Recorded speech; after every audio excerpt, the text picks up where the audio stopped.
नमस्कार दोस्तों, कृपया आप हमारे चैनल को सब्सक्राइब करें। धन्यवाद। नमस्कार दोस्तों, मैं कृष्ण कुमार पांडे आपका स्वागत करता हूं। आपसे सबसे पहले मैं एक निवेदन करता हूं कि जिन लोगों ने अब तक मेरे YouTube चैनल को सब्सक्राइब नहीं किया है वह कृपया सब्सक्राइब कर लें, जिससे कि हमारी आने वाली हर वीडियो उनको सबसे पहले मिलती रहे।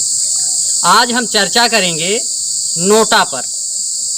नोटा क्या है, नोटा से क्या लाभ है और नोटा पे हमें क्यों वोट देना चाहिए, इन्हीं 3 बिंदुओं पर चर्चा करेंगे। तो सबसे पहले नोटा है क्या, इसे जान लेते हैं। जब आप वोट देने जाते हैं तो इलेक्ट्रॉनिक वोटिंग मशीन में जो सबसे नीचे बटन होती है उसी बटन को नोटा कहा जाता है।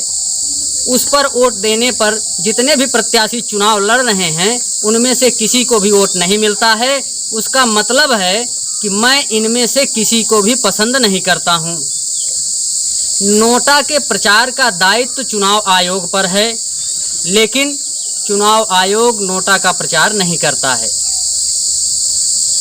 बीते दिनों में मध्य प्रदेश व राजस्थान 2 राज्यों में विधानसभा के चुनाव हुए तो वहां के लोगों ने बड़ी तादाद में नोटा पर वोट किया, जिसके परिणाम स्वरूप वहां पे सत्ता परिवर्तन हुआ। उसके बाद वहां पर सरकार ने अध्ययन किया कि इतने लोगों ने नोटा पर क्यों वोट दिया, तो पता चला कि वहां का सवर्ण वर्ग जो है सरकार से नाराज है, इसलिए नोटा पर वोट किया। परिणाम स्वरूप सरकार ने 10% सवर्ण आरक्षण दिया तथा एक और कार्य किया कि सभी किसानों को 6,000 रुपये सालाना देने की घोषणा की किसान सम्मान योजना के अंतर्गत। अब बात आती है कि आगे हम क्यों इसको सपोर्ट करें, वो नोटा को वोट क्यों करें। हमारे देश का संविधान बड़ी विषमताओं भरा है, लोगों के साथ यहाँ भेदभाव होता है। सवर्ण वर्ग के जो युवा हैं वो बेरोजगार हैं और सबसे ज़्यादा नेताओं के पीछे पीछे चलते हैं, मंत्रियों के पीछे चलते हैं, अपना समय बर्बाद करते हैं। वो समझते हैं कि इनके संपर्क में रहने पे हमारा सारा काम हो जाया करेगा, लेकिन यही उनकी भूल है। ये उनकी भूल है कि कोई मंत्री, कोई नेता उनका काम कर सकता है। आप उनका काम करते हैं, वो आपका काम नहीं कर सकते। एक गरीब सवर्ण युवा अगर कुछ चाहता है, उसकी कोई मदद कर सकता है तो गरीब व्यक्ति ही कर सकता है। अमीर व्यक्ति जो है गरीब की कभी मदद नहीं करता। और अमीर इसीलिए है क्योंकि गरीब जो हैं, आप गरीब हैं इसलिए वो अमीर हैं, आप उसको सपोर्ट करते हैं इसलिए वो उस पोजीशन पे है। वो आपको यूज करता है लेकिन आपके लिए वो 100% यूजलेस है, किसी काम का नहीं है, लेकिन फिर भी आप जो है उसके आगे पीछे चलते रहते हैं। सरकार आय प्रमाण पत्र बनवाती है, 3 साल के लिए वैलिड होता है।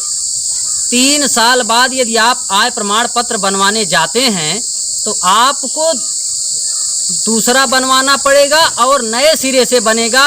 लेखपाल समीक्षा करेगा, जांच करेगा कि ये उस स्थिति में जितने अमीर 3 साल पहले थे उतने अमीर हैं कि और बढ़ गए, गरीब थे और गरीब हुए कि और अमीर हो गए। इसकी जांच जो है 3 साल में ही कर ली जाती है। अब इन सब बातों को देखते हुए ये कहा जा सकता है कि 70 साल देश को आज़ाद हुए हो गया है।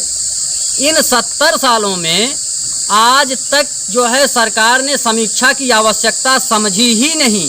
एक वर्ग को अमीर घोषित कर दिया, एक वर्ग को गरीब घोषित कर दिया, एक को मध्यम में घोषित कर दिया। सब अपनी अपनी पोजीशन पे बने हुए हैं। सरकार ने इस बात की समीक्षा करने की बिल्कुल भी आवश्यकता नहीं समझी कि 70 सालों में कितने लोग अमीर से गरीब हो गए होंगे और कितने लोग जो हैं गरीब से अमीर हो गए होंगे। सरकार ने इसकी समीक्षा नहीं की। 3 साल में जो है इनवैलिड हो जाता है आय प्रमाण पत्र। वो मान लेते हैं कि आदमी गरीब अमीर हो सकता है 3 साल में, तो 70 सालों में इसको क्यों नहीं किया। अब हमारी सिर्फ एक मांग है, मैं चाहता हूं कि हर गरीब सवर्ण युवा इस बात का समर्थन करे कि कम से कम सरकार सवर्ण आयोग का गठन कर दे। पूरे देश में कितने सवर्ण हैं, कितने गरीबी रेखा के नीचे हैं, कितने गरीबी रेखा से ऊपर हैं, कितने वीआईपी हैं, इन सब का सर्वेक्षण करके, इन सब की जांच करके रिपोर्ट सरकार के सामने प्रस्तुत कर सके कि किन लोगों को किस तरह की सुविधा की आवश्यकता है। बस इसीलिए आप लोगों से निवेदन है कि जब तक सवर्ण आयोग का गठन नहीं हो जाता, आप लोगों को समान अवसर प्रदान करने की का कानून नहीं बन जाता, तब तक आप लोग नोटा को एक प्रत्याशी मान करके उसको सपोर्ट करते रहें। अपने आप को उस नोटा प्रत्याशी का कार्यकर्ता माने और प्रत्येक सवर्ण युवा जो गरीब है उसका दायित्व है कि हर चुनाव में नोटा का प्रचार करे, नोटा के लिए जो है मेहनत करे, जिससे कि सरकार को ये मालूम हो कि लोग इतनी ज़्यादा मात्रा में नोटा क्यों दबा रहे हैं। तभी जाकर के आपकी मांग पूरी होगी, सवर्ण आयोग का गठन होगा, आप जो गरीब हैं आपके स्तर को ऊंचा उठाने के लिए सरकार द्वारा कुछ प्रयास किए जाएंगे। हम आगे की वीडियो में इस पर और भी विस्तार से प्रकाश डालेंगे। आज के लिए बस इतना ही। आप सभी लोगों का आशीर्वाद हम पर बना रहे। नमस्कार। नमस्कार दोस्तों, कृपया आप हमारे चैनल को सब्सक्राइब करें। धन्यवाद।